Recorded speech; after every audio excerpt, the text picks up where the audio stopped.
سیدنا حسین ابن علی رضی اللہ تعالی عنہ جو جنت کے جوانوں کے سردار ہیں، آپ سے محبت کا دعویٰ اس وقت مقبول ہوگا جب آپ سیدنا حسین کی سیرت کو فالو کریں گے۔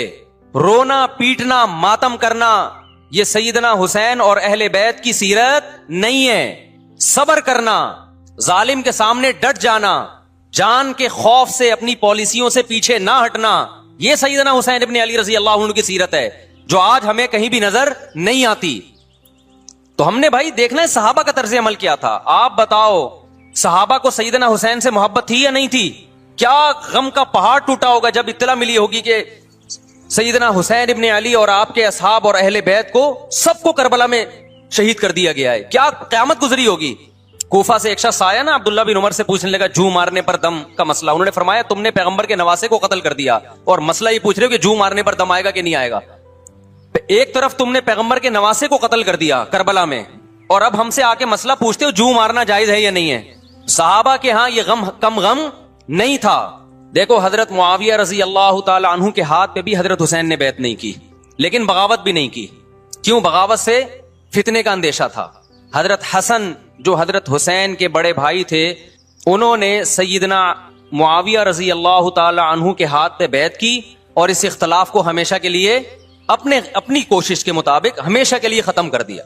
ختم ہوا نہیں ہوا ایک الگ بحث ہے، لیکن حضرت حسن کا مقصد کیا تھا کہ مسلمانوں کی دو جماعتوں کو میں آپس میں لڑتا ہوا نہیں دیکھ سکتا۔ لوگوں نے کہا آپ خلافت کے حقدار ہیں، آپ نے فرمایا میں دستبردار ہوتا ہوں سیدنا معاویہ کے حق میں۔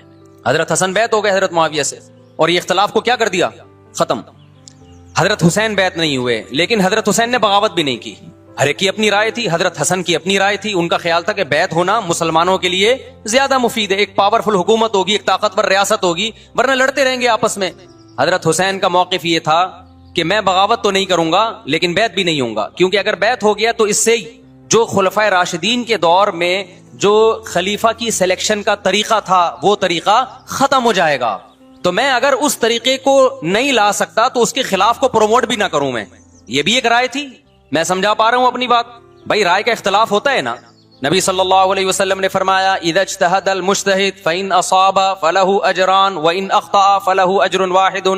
جب کوئی مجتہد اللہ کی رضا کو سامنے رکھ کے اجتہاد کرتا ہے، صحیح اور غلط کا فیصلہ کرنے بیٹھتا ہے، رائے یعنی اس کا مقصد اللہ کی رضا ہو، تو اگر وہ درست نتیجے پہ پہنچے تو 2 ثواب، غلط نتیجے پہ پہنچے تو بھی 1 نیکی اس کو ملتی ہے، اس لیے کہ اس کے بس میں جو خیر خواہی کے لیے جو تھا وہ اس نے کر دیا۔